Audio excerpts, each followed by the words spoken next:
Two Shriji food. હું છું મનીષા ઠક્કર. આજે આપણે પંજાબી મેથી મટર મલાઈની સબ્જી કેવી રીતે બનાવવી એ જોઈશું. તો ચાલો આને બનાવવાનું શરૂ કરીએ. સૌથી પહેલાં એક કુકર લેવાનું છે અને એમાં એક વાટકી તાજા કે ફ્રોઝન વટાણા ઉમેરવાના. હવે આમાં થોડું પાણી ઉમેરી દેવાનું.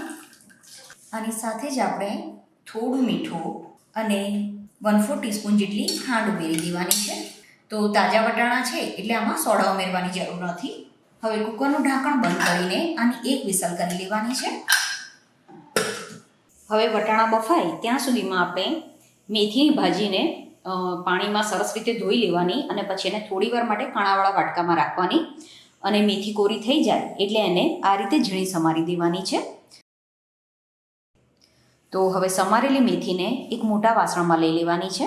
પછી મેથીમાં થોડું મીઠું ઉમેરી દેવાનું અને મીઠું ઉમેરીને મેથીને આપણે સરસ રીતે મસળી દેવાની છે. તો આ રીતે મીઠામાં મેથીને ચોળીને 5 મિનિટ માટે રહેવા દેવાની. ત્યાં સુધીમાં આપણે વટાણાને ચેક કરી લેવાના છે. તો આ વટાણા એકદમ સરસ રીતે બફાઈ ગયા છે અને તમે જોઈ શકો છો આપણે થોડી ખાંડ ઉમેરી હતી એટલે વટાણાનો કલર પણ એકદમ સરસ લીલો રહ્યો છે. તો વટાણાને હવે આપણે કાણાવાળા વાસણમાં લઈ લેવાના છે જેથી જે પણ વધારાનું પાણી હશે એ નીતરી જશે. 5 મિનિટ પછી મેથીને ફરી એકવાર મસળી લેવાની છે અને આ રીતે થોડું ભાર દઈને એને મસળવાની. હવે જે પણ આમાં પાણી હોય એ નિતારી લેવાનું છે. હવે આ મેથીને એક વાસણમાં લઈ લેવાની. આ પ્રોસેસ ખૂબ જ ઇમ્પોર્ટન્ટ છે. તો ક્યારે પણ તમે પંજાબી શાક જ્યારે મેથીનો ઉપયોગ કરીને બનાવો ત્યારે આ સ્ટેપ જરૂર ફોલો કરવાનું. જો તમે એમ જ મેથીની ભાજી નાખી દો તો થોડી કડવાશના લીધે તમે જે પંજાબી શાક બનાવશો એનો ટેસ્ટ જેવું આપણે બહાર શાક ખાઈએ છીએ એવો નહીં લાગે. તો આટલું પાણી મેથીમાંથી નીતર્યું છે અને આ પાણીમાં કડવાશ હોય એટલે આને આપણે શાકમાં ઉપયોગમાં નથી લેવાનું. પછી એક નોનસ્ટિકની કે જાડા તળિયાવાળી કઢાઈ લેવાની અને એમાં 1 ચમચી જેટલું તેલ ગરમ થવા માટે મૂકવાનું. તેલ ગરમ થઈ જાય એટલે મેથી આમાં એડ કરવાની અને હવે મેથીને તેલમાં સરસ રીતે સાંતળી લેવાની છે. લગભગ 1 મિનિટમાં જ મેથી સરસ રીતે સંતળાઈ જશે. તો 1 મિનિટ પછી મેથી સરસ રીતે સંતળાઈ ગઈ છે. આમાં જ આપણે વટાણા પણ એડ કરી દેવાના અને ગેસ બંધ કરીને બંને વસ્તુને સરસ રીતે મિક્સ કરી દેવાની છે. હવે મેથીને અને વટાણાને એક વાસણમાં લઈ લેવાનું. તો અહીંયા ફરીથી મેં એ જ કઢાઈ ઉપયોગમાં લીધી છે અને કઢાઈમાં આપણે 2 ચમચી તેલ અને 1 ચમચી ઘી ગરમ થવા માટે મૂકવાનું. તમારે ઘીના બદલે બટર લેવું હોય તો પણ લઈ શકાય. તેલ અને ઘી ગરમ થઈ જાય એટલે આમાં થોડું જીરું ઉમેરવાનું. જીરું તતડે એ પછી આમાં ટામેટાની પ્યુરી ઉમેરવાની છે. આ પ્યુરી બનાવવામાં મેં 200 ગ્રામ સરસ પાકા ટામેટા, 2 ચમચી કાચા સિંગદાણા અને 5 થી 7 લીલા મરચાં લઈને આ રીતે પાણી વગર એની પ્યુરી બનાવી દીધી છે. તો ગેસ ધીમો કરીને હવે આ પ્યુરી આમાં એડ કરવાની. મેથી મટર મલાઈની જે સબ્જી હોય છે એ વ્હાઈટ ગ્રેવીમાં અને રેડ ગ્રેવીમાં બંનેમાં મળતી હોય છે. અત્યારે આપણે રેડ ગ્રેવીવાળી આ સબ્જી બનાવીએ છીએ અને તમારે જો વ્હાઈટ ગ્રેવીવાળી સબ્જી શીખવી હોય તો મને કમેન્ટ કરીને જણાવજો. હું એની રેસીપી પણ તમારી સાથે ચોક્કસ શેર કરવાનો ટ્રાય કરીશ. અને આના સિવાય તમે બીજી કઈ રેસીપી શીખવા માંગો છો એ પણ મને કમેન્ટ કરીને જણાવજો. ગેસ મીડિયમ ફ્લેમ પર કરી દેવાનો છે અને આને 1 થી 2 મિનિટ માટે પહેલાં સાંતળવાનું. સહેજવાર માટે આને ઢાંકી દેવાનું છે. 2 મિનિટ પછી આમાં મસાલા કરતાં પહેલાં આને એકવાર હલાવી દેવાનું અને હવે આમાં સ્વાદ પ્રમાણે મીઠું ઉમેરવાનું છે.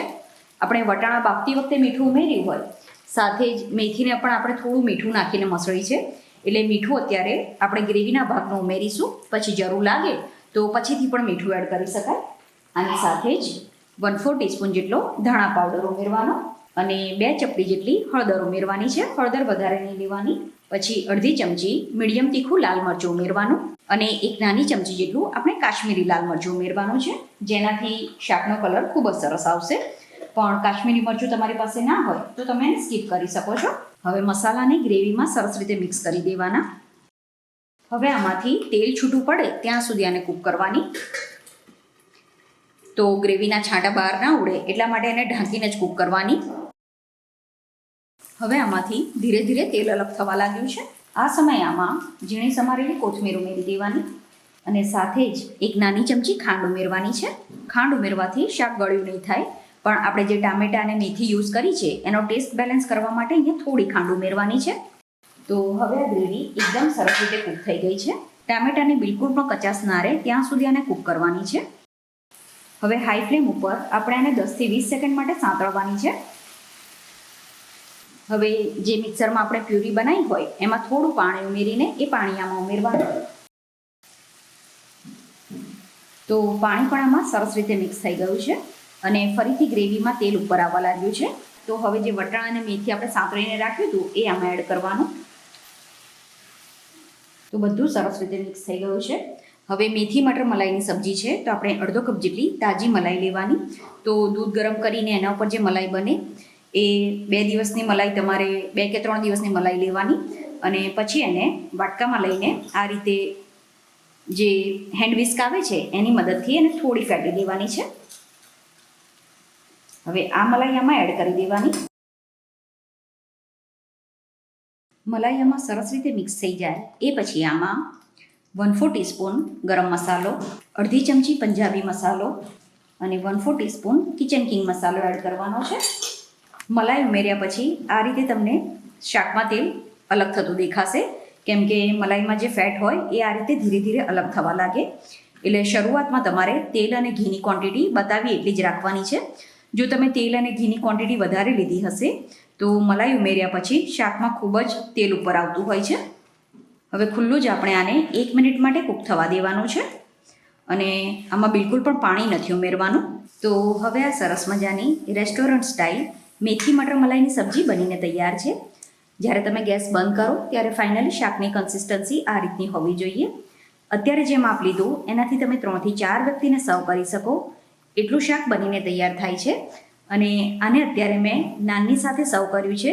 તમે આને પરોઠા કે રોટલીની સાથે પણ સર્વ કરી શકો છો.